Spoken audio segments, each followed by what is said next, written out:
Midnight has a sound, not the silence people romanticize, but the soft tapping of a moth against a window, the whisper of wings you can't see, the feeling, like a fingertip trailing the back of your neck, that tells you you're not alone.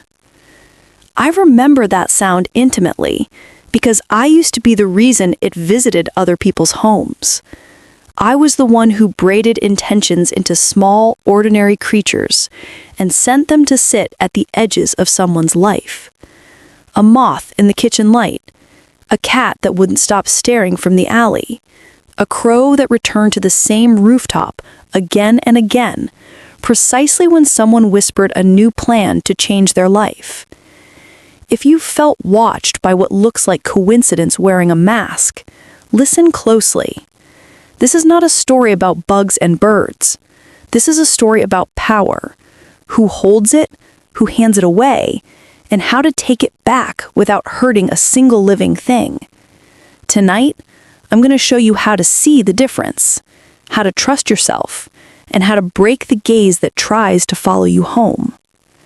This message matters because fear is a master locksmith, and small things can turn the tumblers in your life. When I practiced, I learned how easily a person can be made to doubt their own senses. A tapping on the glass becomes a warning, a stray feather becomes a sign, and suddenly their house, once safe, feels like a stage.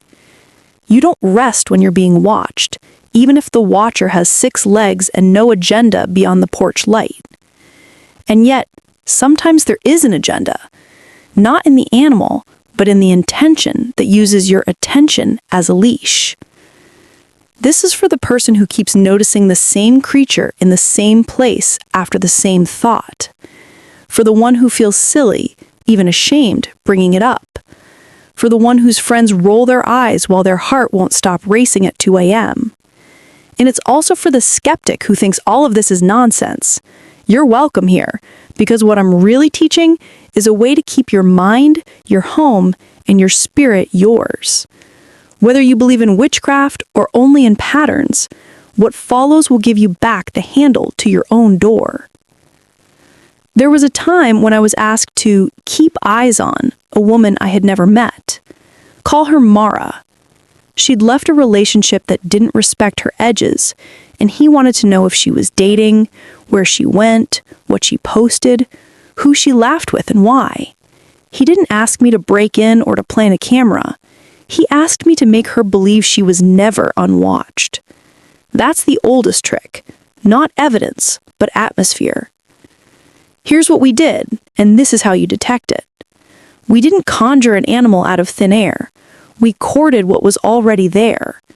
We learned the local crows' routes by walking at dawn, leaving shiny things where they liked to gather until they claimed our roof. We knew the alley cats by the butcher schedule. We knew the moths would come when the porch lights stayed on after midnight. We didn't command nature. We fed its habits until the habits looked like intent. And then we synchronized those habits with Mara's moments of vulnerability. When she spoke a dream aloud, when she came home late and stood with keys trembling just a little, when she sat with a cup of tea and stared at the future like it was a locked room. The crow appeared when she made a plan. The cat stared when she closed her curtains.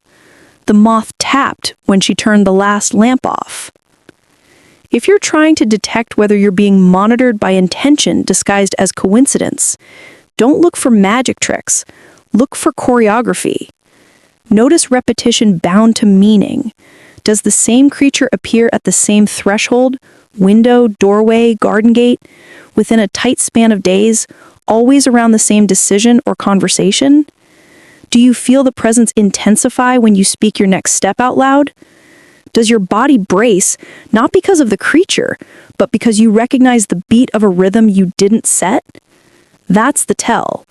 The way your life starts to feel synced to something outside of you, like a metronome you didn't choose. Now listen carefully. Most of the time, a moth is a moth, a cat is a cat, a crow is a crow. They show up for light, for food, for habit, for curiosity. The simplest way to reclaim power is to check the obvious things first, with gentleness. Turn off outdoor lights that don't need to be on. Seal the gaps in screens. Don't leave food, trash, or sweet-smelling things near entrances. Ask a neighbor if the crows always gather on that line at 5 p.m. 9 times out of 10, you're witnessing nature doing what it does, and grounding in that truth dissolves the aura of surveillance. But if that aura remains, if the timing feels eerie, not once, but repeatedly, notice without feeding it. Monitoring thrives on attention.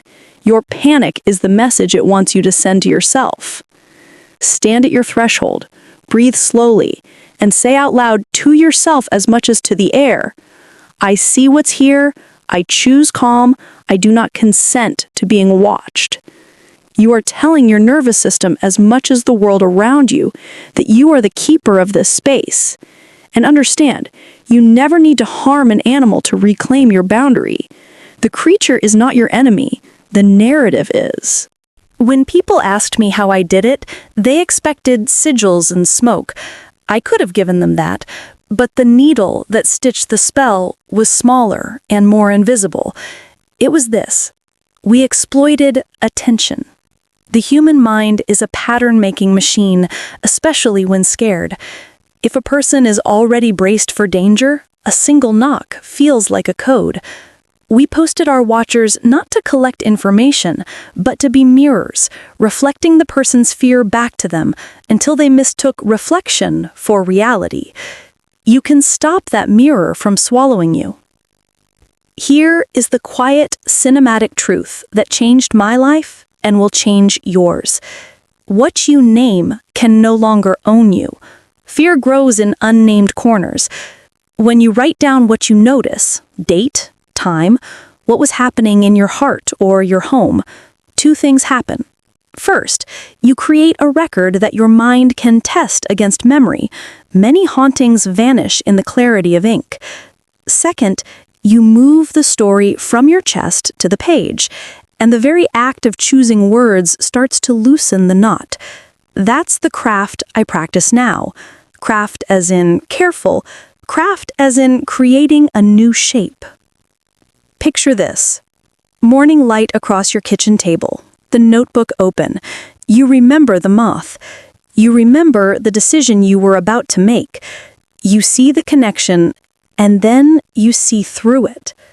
You close the porch light at night. You place a sprig of rosemary on the sill, not because of superstition, but because you want your home to smell like a garden, not a stage. You message a friend, I'm feeling watched, and they reply, I've got you. The watchers wither not because you fought them, but because you stopped feeding them your silence. The turning point for me came the night I watched a man, not Mara, unravel. Different job, same intention. He started leaving traps, glue pads for mice because he thought the scratch in his wall was an omen. He swatted at moths with a shoe until his lamp shattered. He was punishing nature for his fear, and I saw my own hands there, not on the trap, but on the story that had brought him to it. That was the moment I realized it wasn't power I had, it was leverage over someone's nervous system, and that is not a gift, it's a theft. So I quit.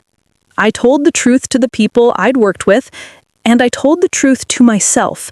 I had mistaken cleverness for wisdom. I went back to the homes I'd unsettled, sometimes only with prayers spoken at the curb, sometimes with apologies sent in letters I never expected anyone to answer. I stood in front of my own window, one where a moth tapped night after night, and I opened it. I cupped the air and guided it back into the dark. You don't belong to me, and I don't belong to this story. The perspective shift is this. You are not a character trapped in someone else's script. You are the author of your own thresholds. Once you know that, even if someone tries to send intention your way, there is very little for it to hold. Creatures may still appear. You are alive in a world that is alive, but their presence no longer writes lines on your skin. Your awareness becomes a lantern, not a siren. And the lantern does not chase shadows. It simply makes it impossible for them to pretend to be anything else. So how do you detect an insect or animal sent by witchcraft to monitor you? You start by detecting yourself, your body's cues, your home's rhythms, your habits of attention. You notice the choreography, repeated appearances at meaningful moments, the fixation on thresholds, the uncanny timing that returns 3 times or more in a tight circle around your choices. You honor the natural world by checking natural causes first: light, food, shelter, season, nests, migration. You ground your space. Clean the sill, fix the screen, dim the lure, sweep the doorway. You ground your spirit. Slow your breath, place a hand on your chest, say your boundary out loud. You write it down. You talk to someone you trust.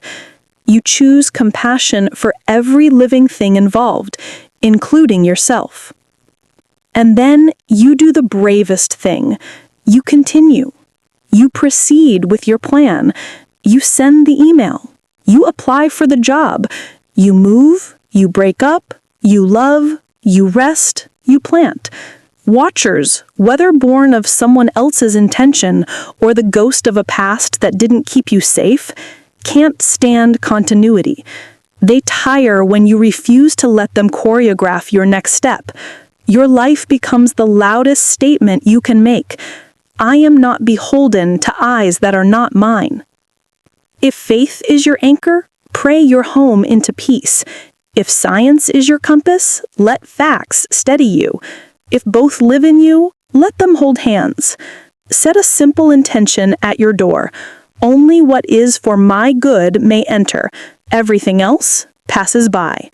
If a creature comes, and it will because the world is full of life, greet it with calm. I see you. Open the window. Guide it out. Do not wage war with the wind. There is no triumph in hurting what was never the enemy. I can't promise you you'll never hear the midnight tapping again. Life has its visitations. But I can promise you this: once you reclaim your attention, once you choose clarity over theater, the watchers lose their claim. The ones who sent them, if they exist at all, receive reports that sound like this: she is steady. He is unbothered. They went on with their life. That is the most powerful boundary there is. You are not a stage. You are a home.